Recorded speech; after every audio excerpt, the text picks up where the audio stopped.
hindi na matatagpuan ng aking mga anak. Nasa pangangalaga sila ng kanilang may likha at tagapamahala. So sa kanya, nandun na yun sa lupa eh. Pag-aaksayahan pa. Kumbaga sa kanya, nakikita niya na hindi na kailangan, na ilibing na eh. Kumbaga sa ano, yung kanyang pagiging heavenly o yung kanyang isip na tama ba yun? Makalangit. Yung isip talaga na divine. Yun, banal. Kumbaga sa ano, wala nang saysay yun. Nahuhukayin pa. Eh buti kung mababaw siguro, pwede. Eh sa kanya siguro malalim na. Hindi na, wala na rin saysay eh. Alam niya na maganda na yung kalagayan ng kanyang mga anak. Yan oh. Kasama na yung ano, yung may mandidika buhay na sila. Kasi wala na yung ano dun eh. Wala na yung tunay nilang pagkatao sa katawan na yun eh. 10 bata yun ha. 10 mga anak yun. Ang tindi. Meron kayo nangyaring ganito sa atin. Verse 9. And the kings answered and said, who will gainsay that he is out of his mind and raves? Verse 9. At sumagot ang mga hari, sino ang makapagsabing hindi siya nawawala sa kanyang katinuan at nakakapagsalita lamang ng walang kamuluhan? So sila rin mismo nalilito. Ina-analyze nila na matino pa ba ito? Yan o, 10. For while we desire to bring the bones of his children back, he forbid us to do so saying, 10. Sapagkat nais namin ilabas ang mga buto ng kanyang mga anak, ngunit pinagbawalan niya kami at sinabi, kinuha na sila at inilagay na sa pangangalaga ng kanilang may likha. May likha. So dito, kakaiba yung sabi ni Job. Pambihira ito. Biruin mo. Sa amin, huhukayin talaga namin yan. Ganyan kahalaga yung kanilang mga anak. Pero ito kakaiba. Ayaw na. Pinigilan na kami.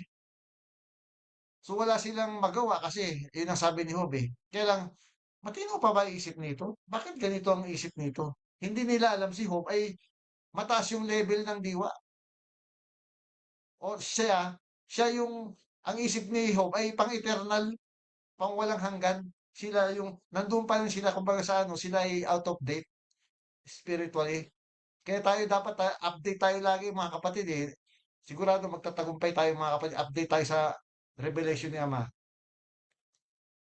Yan. Oh. Then they have been taken in place keeping of their maker. Therefore, prove us the truth. Ayan. Sabi yan.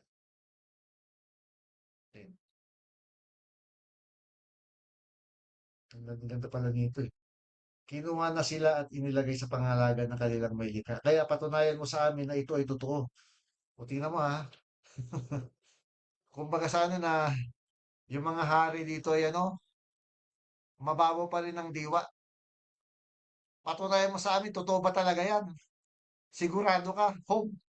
O sila mismo, ina-analyze nila eh. Nasa matino pa talaga ito. Siguro sa buong oras o araw na yun na kinakasama siya nila, ina-analyze sila eh. Baka na, ano na to, nabaliw na. O ito ang sagot ni Job. But I said to them, raise me that I may stand up. And they lifted me, holding up my arms on both sides. Yan. Ang ganda dito eh. Sabi dito, ngunit sinabi ko sa kanila, tulungan niyo akong tumayo. At itinaas nila ako habang hawak ang aking mga bisikat magkabilang panig. So sabi niya dito, talagang ayaw maniwala dito mga, sige, patayuin niyo ako, tulungan niyo lang ako. Yan sabi ni Job. Hinawakan ng kanyang bisig ng magkabilang panig kasi siyempre lumok siya sa kanyang kalagayan eh. Ayan, sa 12. And I stood upright and pronounced first the praise of the Alahaya, and after the prayer I said and to them, look with your eyes to the east. Ang galing, no? Sa, sa dead. Ito yung Tagalog. At nakatayo ako ng tuwid. Una kong binigkas ang papuri sa alahaya at pagkatapos ng panalangin ay sinabi ko sa kanila, tumingin kayo sa silangan. Ang tindi nung ano, nung diwa ni Job sa oras na ito. Yung pananalig niya ay strict. Sabi doon, sige, Nagpuri muna siya. Wala siyang kumbaga sa ano, pinasalamatan niya si Aba. Ibig sabihin, wala siyang sama ng loob, wala siyang sinisisi, wala siyang ano, kumbaga sa ano, nagpuri siya, pinasalamatan niya yun. Kaya si Satanas, talsik sa oras na yun eh. At pagkatapos niya, wala siyang alilangan. O sige, tumingin kayo sa ano, sa east, doon sa silangan. O sinabi niya doon sa mga hari. Tingnan nyo, kasi naghahanap sila ng totoo eh. And they looked and saw my children, sa verse 13, with crowns near the glory of the king, the ruler of heaven. 9:13.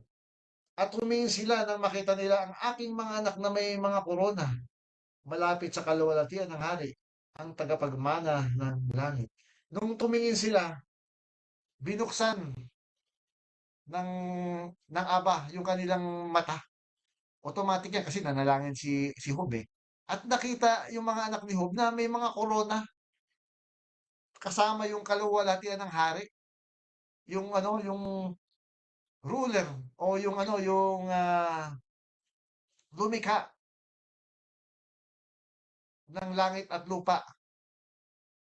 Nakita nila ng kanilang mga mata. Kaya parang, kumbaga sa pagkakataon na yun, nabaliwala yung ano, yung kanilang mga sistema. Anong saysay nga naman na hukayin, eh, nandoon na. Kaya nang malibing yun. Kumbaga, aksaya pa ng panahon. Dito nakita ng kanilang mga mata. Yan. Nakita nila na si Job ang matino, sila palang hindi. 14. And when my wife saw this, pati si yung asawa, she fell to the ground and prostrate before the Alahaya, saying, now I know that my memory remains with the Alahaya. Sa natin, ang ganda dito, 14. Sige, ito. Nakita niya at siya'y napaluhod. Ano siya, bow down siya. Ngayon alam ko na, ng aking diwa ay ano, nakiaba. Ngayon naiintindihan niya, ibig sabihin lumakas siya kasi nang lumos siya sa kalagayan. Ngayon naiintindihan ko na. So, siguro napunutan dito yung asawa ni Job. Kasi spiritual siya ano eh, malalim yung ano na ni Job sa pagkakataon na yun eh, sa kanyang pangyayari. Na ngayon naintindihan ko na siguro nagkaroon ng kontentuhan at payapa ang kanilang puso, ano mga kapatid. Kaya salamat sa dakilang hari, sa diwa niya na nilalagay sa atin. Naiintindihan natin yung lalim nito. Dahil ito hindi ito ibinigay sa sino man sa mundo, kundi sa mga anak. Lalo na sa panahon ngayon, ano po mga kapatid. Aba is in control mga kapatid. And after she had spoken this, and the evening came, she went to the city, back to the master, she served as slave, and lay herself down at the manger of the cattle and died there for exhaustion. 9:15. At dahil kinuha na ang mga iyon, maliwanag na wala na siyang ibinigay sa iyo. Hindi siya, saan ba yun? Sorry. 9:15, sabi. 9:15, wala to. Maliwanag na wala siyang ibinigay sa iyo, hindi ba sisirain ng isang, ay, hindi. Wala ako. Sabi lang, bilis. Dumating ang gabi, bumalik siya sa lungsod. At sa kanyang amo ang kanyang lilingkuran bilang alipin. Humiga siya sa tabi ng sabsaba ng mga doon namatay dahil sa matinding pagod. Alam niyo, ang ganda nito eh. So, nagkaroon ng peace siya na siguro kasi alam niyo yung bilang ina, yung damdamin niya na gustong gano'n ng ina yung makapiling na yung mga anak. O tinugon agad niya ba kinuha agad siya sa tinding pagod kasi ang pagod ng pagiging alipin talaga ay matindi. Siguro matindi nung araw, baka nagsisibak pa yun ng kahoy o hindi natin alam. So namatay na doon, nahiga na lang siya at siya, kumbaga sa diwa niya, kunin mo na ako ama, siguro parang ganun. Kaya kinuha siya, namatay na siya. Ayan. And when this postic master searched for her and did not find her, he came to the fold of his herds and there he saw his stretched out upon the manger, dead, while all the animals around were crying about her. Yan, 16. Hanapin siya ng malupit niyang amo. Malupit pala yung amo niya eh. Kaya talagang mamamatay at hindi siya matagpuan. Pumunta ito sa kulungan ng mga hayop. Doon niya nakita si Sikis na nakahandusay at patay na sa tabi ng sabsaban. Habang lahat ng mga hayop ay tila umiiyak dahil sa kanya. Pambihira, pati mga hayop umiiyak. Hindi gaano kabait itong asawa ni ano, ni Job. Mali talaga yung ano, yung dito sa Babylonia na ano na yung sabi iwanan mo na yung hari, yung ano mo. Mali talaga po. Salamat kaya ba ni-reveal sa atin yung tama eh. Kasi ang pinakikita doon sa Christian, eh, hindi na ako nakakapagkulot ng damit, hindi na ako nakakapag-manicure, hindi ko na nagagawa yung luho ko, kaya iwanan mo na. Parang ganun ang paliwanag doon dito, iba eh. Mabait talaga. Ay, salamat sa translation na ito. Pati hayop umiyak.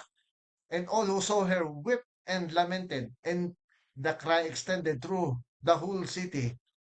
O lahat ng nakakita sa kanya ay umiyak hanggang sa buong bayan, buong city oh. Ibig sabihin kilala talaga siyang mabuti. O umiyak eh, lahat eh, halos lahat. Dahil napakataas ng karangalan ng babaeng ito na asawa ni Job, mga kapatid. Yung bait talaga nito ay galing kay Aba. And the people brought her down and wrapped her up and buried her by the house which has fallen upon her children. O doon na siya, ano, doon na siya inilibing sa pinaglibingan yung bahay nila na nawasak. Malaki siguro yun eh. No? Doon siya inilibing. Isinama na. Ang ganda ng ano, ng, ibig sabihin, yung tinugon siya ni Abba. And the poor, sa 19, of the city made a great mourning for her and said, these cities whose like in nobility and in the glory is not found in any woman. Alas, she was not found worthy of a proper tomb. 19 ha? Hanapin natin dito 19. Okay, 19.